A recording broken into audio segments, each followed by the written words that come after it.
Welcome to my YouTube channel. इस वक्त पाकिस्तान में एक ऐसा चांद निकला है और उसने ऐसा काम किया है कि रोज़ ही हर आने वाले दिनों में वो नई नई चीज़ें इंकशाफ हो रही हैं और एक इस्तिलाह हमें समझ आई है और वो है हनी ट्रैप। अच्छा, बेबी ट्रैप होते होते मुझे ऐसा लगता है कि हनी खुद ट्रैप हो गया, क्योंकि जो व्हाट्सएप मैसेज आए हैं और वो जो आमना उरूज ने जो वो चैट सबको दिखाई है और पब्लिक की है, उसमें तो ऐसा लग रहा था कि वो गए थे बेबी को ट्रैप करने, लेकिन खुद बजाते खुद एज अ हनी वो ट्रैप हो गए। अच्छा, जो हनी ट्रैप वाला ग्रुप है उनको ऐसा लगा होगा कि ये पाकिस्तान की इतनी बड़ी शख्सियत है, इसको ट्रैप करते हैं, करोड़ों निकलेंगे। और दूसरी तरफ खलीलुर रहमान कमर साहब हैं जो बहुत बड़े मुफक्किर हैं, राइटर हैं। अगर आप उनके इंटरव्यूज़ भी देखें और वो मतलब किसी के ज़ेरे मतलब किसी के अंडर आने वाली कोई ऐसी शख्सियत लगती नहीं है।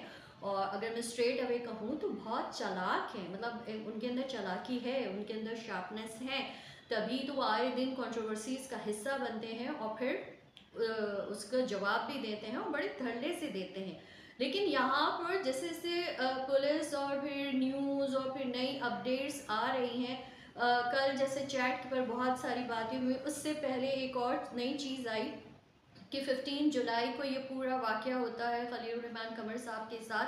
फिर उनको 5 दिन लगे पुलिस तक जाने में और कहा ये गया कि वो ट्रॉमा में थे, वो मतलब ट्रॉमा में थे, इसलिए वो 5 दिन के बाद उन्होंने पुलिस से रिज्यू किया और उसमें भी अकॉर्डिंग टू पुलिस उन्होंने ये कहा था कि मेरा नाम सामने ना आए, यानी उन्हें सामने ना लाया जाए, उनका नाम ना आए। तो पुलिस ने कहा कि ये हो नहीं सकता जब तक कि आप बजाते खुद एफआईआर नहीं कटवाएंगे, इंक्वायरी स्टार्ट नहीं होंगी। किस तरह एक अनजान मतलब एक गुमनाम एफआईआर के उस पर आप ये सारा कुछ करते हैं।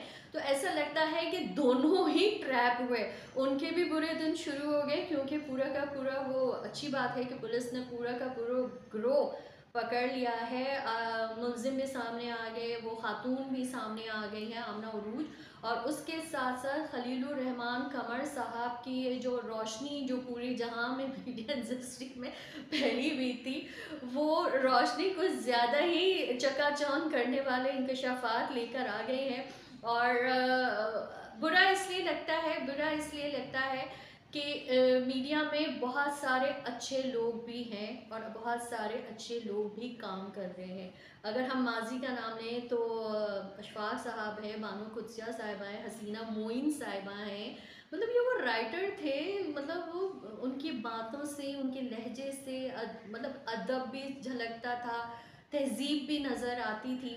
लेकिन खलीलुर रहमान कमर साहब कहते हैं ना कि बाज़ दफ़ा जब एक इंसान के अंदर गुरूर आ जाता है और जब वो सर चढ़ कर बोलता है तो ये फिर कुदरत की तरफ से भी वो एक ढील होती है, फिर ऐसी पकड़ होती है कि आप का सारा चट्टा खट्टा सब सामने आ जाता है।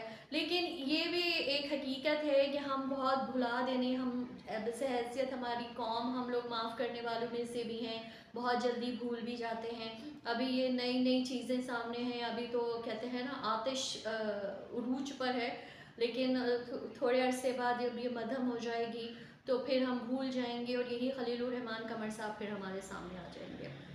लेकिन मेरा आज का ये जो वीडियो है ये हनी ट्रैप को ट्रिब्यूट करने के लिए है, क्योंकि मेरे पास बहुत सारे हमारे एंकर फील्ड के और ग्रुप्स व्हाट्सएप ग्रुप्स हैं, तो उसमें एक बड़ा ज़बरदस्त सा एक ताज़ा कलाम जो उन्हें ट्रिब्यूट किया गया था, मुझे वो लाइंस इतनी अच्छी लगी कि मैंने सोचा कि मैं आपके साथ शेयर करूँगी, क्योंकि कमर साहब के लिए कि कुछ तो लोग कहेंगे, लोगों का काम है कहना, छोड़े बेकार की बातों में, कहीं बीत ना जाए रहना इसलिए कि उनको डॉक्टर ने एडवाइस किया है कि वे दिन की रोशनी में तो निकल नहीं सकते, वो बीमार हैं, तो उनको जो भी काम करने हैं सब रात के अंधेरों में करने हैं,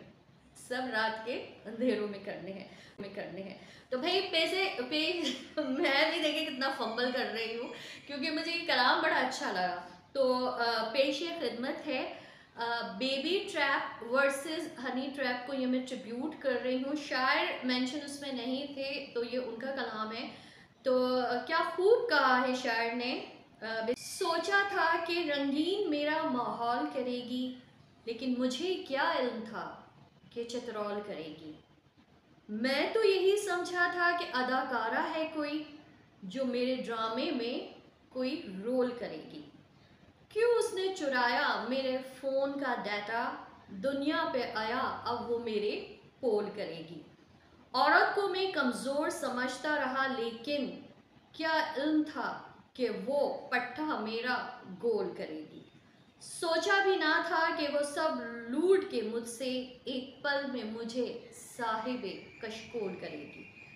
बेगम को दिखाऊंगा मैं जब जख्म ये अपने, वो देख कर हर जख्म को लाहौल पड़ेगी। अब जाने कमर अब भी अगर तू नहीं सुधरा। तो ये आखिर लाइन जो थी ना वो बहुत वल्गर थी।